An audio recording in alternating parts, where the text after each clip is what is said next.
Yeah, I am. I'm feeling good. It feels good to be out there without a non-contact jersey and be part of full practice.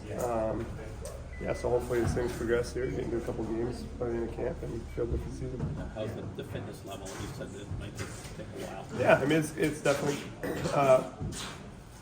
excuse me, the fitness level feels fine. It's more the pace of bodies coming at you and timing, making plays under pressure. You normally have 2-3 months to practice that and have it consistently throughout the summer. So it ramps up a little bit in camp, but your pace is there with that and your timing. So getting that back is a little bit off right now, but every day I feel conditioning is catching up and is there, and I don't feel out of place in that. Something I can still continue to work on, but yeah, I'm happy with that. Morgan was saying he saw a little jump in everyone's activity today because you were there. How much do you pride yourself on being able to provide that extra jolt? I love being out there, and I think one of the biggest things about our group is we're competitive in practice, and tempos are usually high, especially in battle drills and in the compete drills. That's where you want to show up, and there's always times for practice where maybe you're a little sore or tired, and you're just trying to be clean in your reps. But in the compete drills, that's where we all want to step up, and it just seems like Monty's doing a good job integrating them at the right time.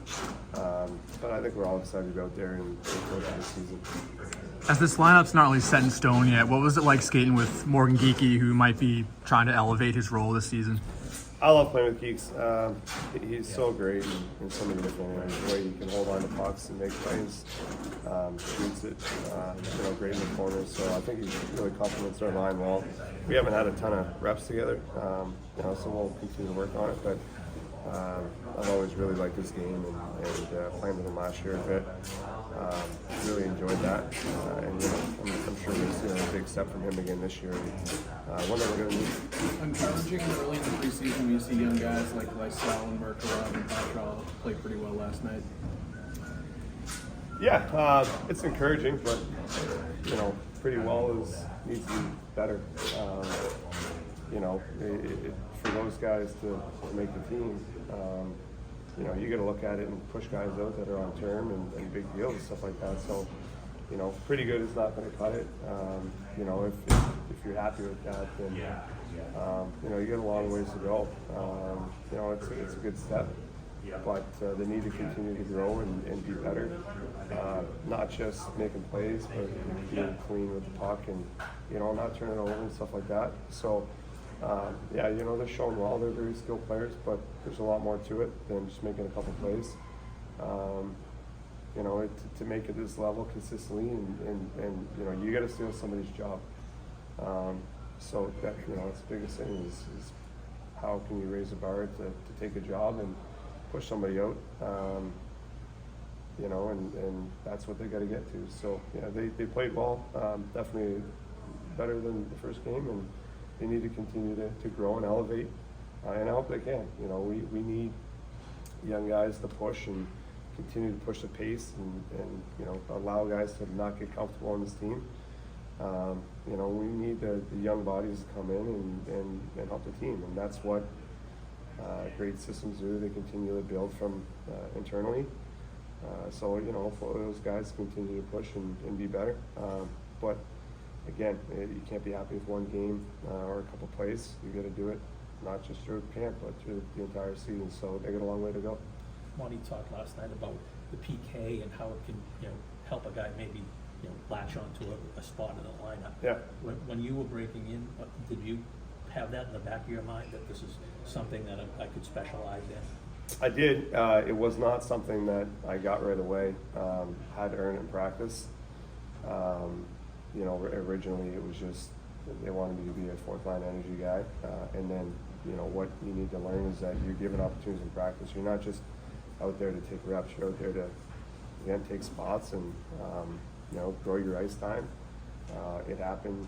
I was able to be put on the PK because I had a couple good practices on it, and they tried me, and then I ended up staying. So that's what you need to understand is just because you're not getting the role that you want or the ice time, it doesn't mean you can't get there. You got to find a way to earn it.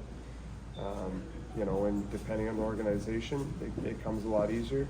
When you're part of really good teams, it's a lot harder because the team is established and they're older and we're deep. And so very few guys come in and get power play time or PK time or top two line ice time. So you got to find ways to earn it and to be noticed in a different manner.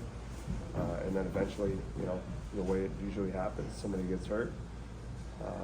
You know, and you get an opportunity and you got to see this. So, you know, there's a lot of rebuilding teams in the league that, you know, you see a lot of young guys come in, they play 20 minutes a night and power play and penalty kill, but we're not built like that. You know, so if young guys want to think they got to come in and play, well, you got to earn it. And that usually starts with practice. Brett, what's your early impressions of Zadorov and what he brings to the team? Hate him. He's amazing. You know, he's an absolute animal. He can do it all. You know, he has offensive abilities. He's big, he's mean, he doesn't care. You know, he's a predator out there, and I absolutely love it. Played against him, and I hated it. Love having him on our group. He's great off the ice, on the bench, and, you know, in the room. He's always yapping, keeping things light, keeping guys on their toes. So, incredible addition to the group. You know, I think he's fitting great. So yeah, really happy to have him here. You look like you were having fun when you were doing the drills with him.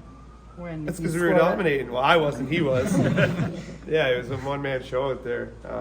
Yeah, you know, that's part of it. You know, we compete hard in practice, but we have fun too. And you know, when you're competing, you know, there's a lot of pride in when you're winning.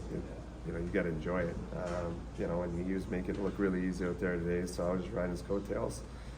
So I got to give him props when it's due. Monty spoke a little bit about how his offensive game might be a little bit more underrated. Is that something you've seen, or even over the course of playing against him? Yeah, you know, I think he really kind of grew in his own the last couple of years. Like, you know, you watch the way he played in playoff. He was their best player, defenseman for sure, but if not their best player. You know, the way he can transport the puck and shoot it. There's not many guys that have the ability to kind of skate, move the puck and shoot it the way that he does and be physical. So he brings every element to the game.